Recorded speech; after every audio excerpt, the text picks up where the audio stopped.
¿Qué tal? ¿Cómo están? Bienvenidas y bienvenidos a un capítulo más, un nuevo capítulo que vamos a instaurar en Artesanos de Nuestra Salud. Vamos a comenzar con un espacio donde vamos a recomendar lectura, libros que sean sinérgicos entre sí y que nos ayuden, nos potencien a exacerbar esta curiosidad intelectual con la única finalidad, primero, de entretenernos, porque es maravilloso leer, somos capaces de transportarnos, vivir otros mundos, y más aún si esta lectura tiene que ver con potenciar nuestra salud.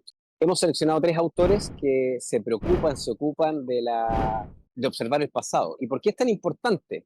Dejando de lado ser un viudo paleolítico, es importante que miremos el pasado, lo estudiemos, reflexionemos sobre él y de esa manera tratar de acortar esta brecha que está sucediendo con la evolución biológica y la evolución cultural, y que nos ha llevado al desbarajuste que en la actualidad que estamos habitando. El primer autor que seleccioné es dentro de mis favoritos, es Daniel Lieberman. Él es biólogo evolutivo, profesor en la Universidad de Harvard, es un especialista en biomecánica de la marcha y de la carrera, un estudioso de diferentes tribus de poblaciones de cazadores-recolectores y principalmente los Hadza del África subsahariana.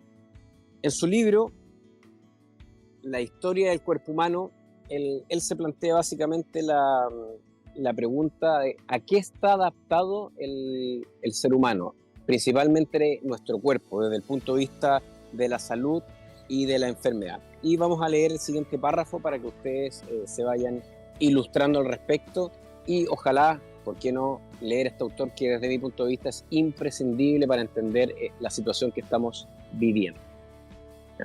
Este libro defiende la tendencia general en nuestra sociedad de no tener en cuenta la evolución humana como uno de los graves problemas y las razones principales por las que no podemos prevenir las enfermedades prevenibles.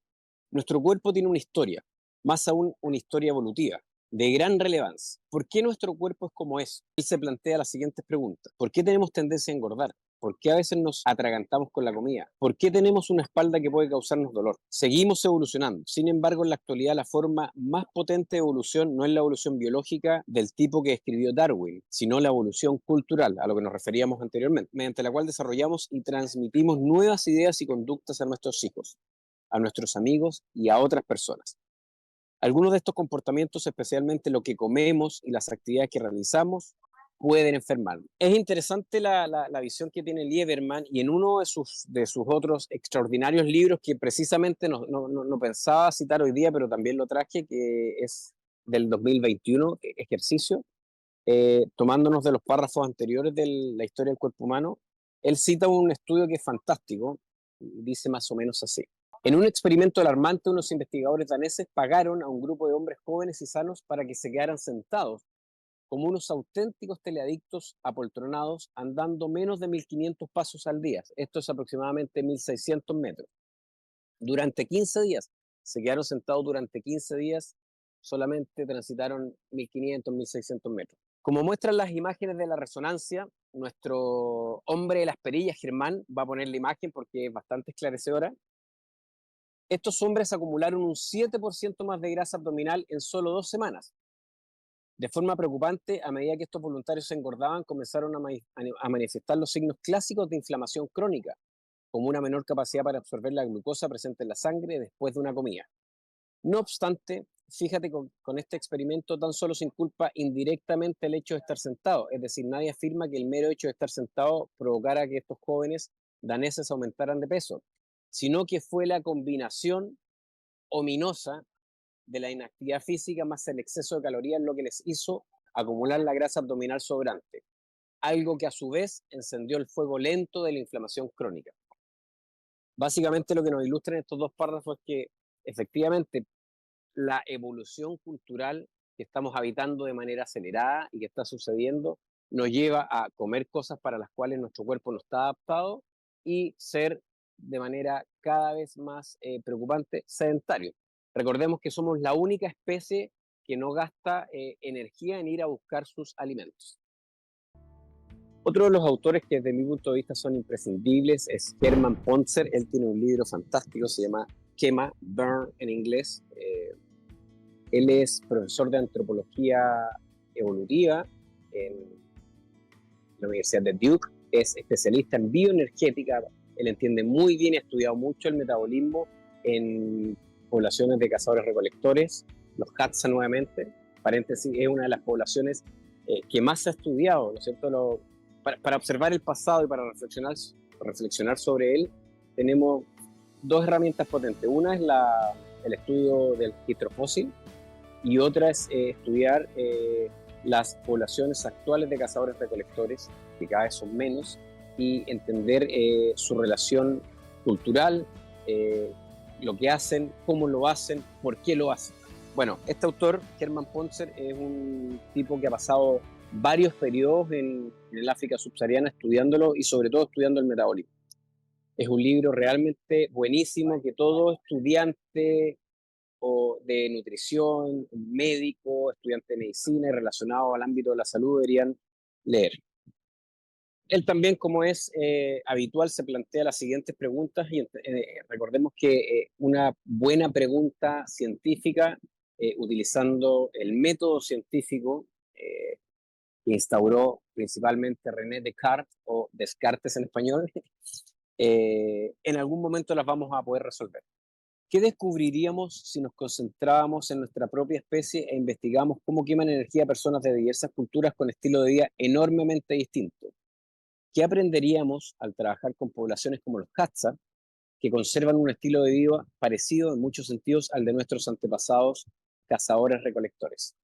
En los casi 2.000 millones de años que han transcurrido desde que entraran en escena el metabolismo aeróbico y las mitocondrias, ha evolucionado una asombrosa diversidad de seres vivos, los cuales usan el mismo esquema metabólico. Los metabolismos se han acelerado y ralentizado, retocado y remodelado para dar lugar a la infinidad de formas a las que los animales se mueven, crecen, se reproducen y reparan a sí mismos. Cambios metabólicos han modelado a nuestra especie de forma esencial. Recordemos que el entorno en el cual nos movemos, los avances tecnológicos, como en su momento fue la industria lítica, el fuego, remodelaron nuestra fisiología y nuestra biología. Y en la actualidad no estamos exentos de aquello. Él sigue con las preguntas. ¿Cuánta energía quemamos realmente al día y en qué? ¿Cuánta energía se necesita para caminar 1 kilómetro, luchar contra un resfrío o gestar un bebé? ¿De verdad podemos acelerar y nos conviene nuestro metabolismo con café, dietas o superalimentos? Interesante ese término, superalimentos. ¿Cómo obtiene nuestro cuerpo la cantidad justa de combustible para satisfacer nuestras necesidades diarias?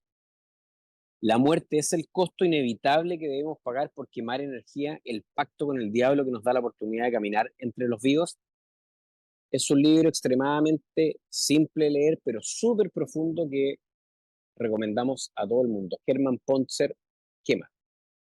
Es interesante en un capítulo cuando él habla sobre el oxígeno, porque ustedes saben que es el agente más oxidante. Por lo tanto, cuando nosotros estamos respirando en este momento, yo me estoy envejeciendo y me estoy acercando cada vez más a ese momento ineludible, la muerte.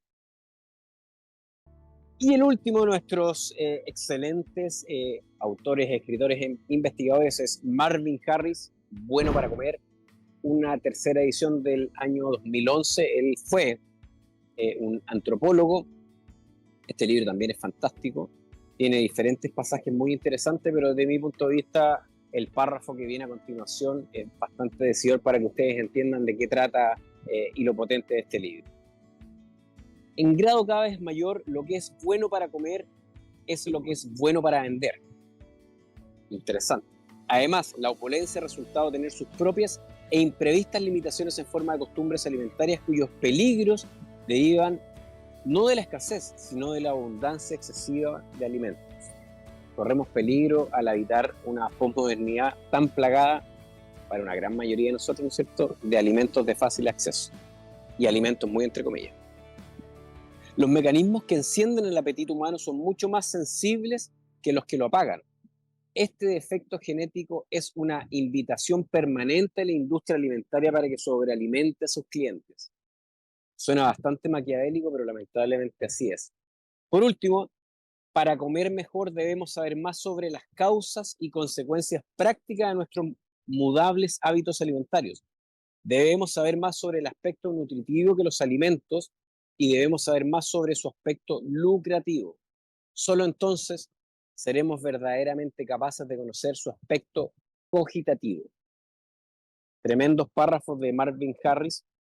Y yo me quedo aquí con una cita que él hace a otro gran antropólogo y filósofo, Claude Lévi-Strauss, que señala que hay alimentos buenos para pensar y alimentos malos para pensar. Espero que les haya gustado las recomendaciones. Seguiremos con estas pequeñas cápsulas de artesanos de nuestra salud, recomendando lectura que es tan importante y necesaria para todos nosotros. Les mando un abrazo y, por supuesto, muchísimas felicidades.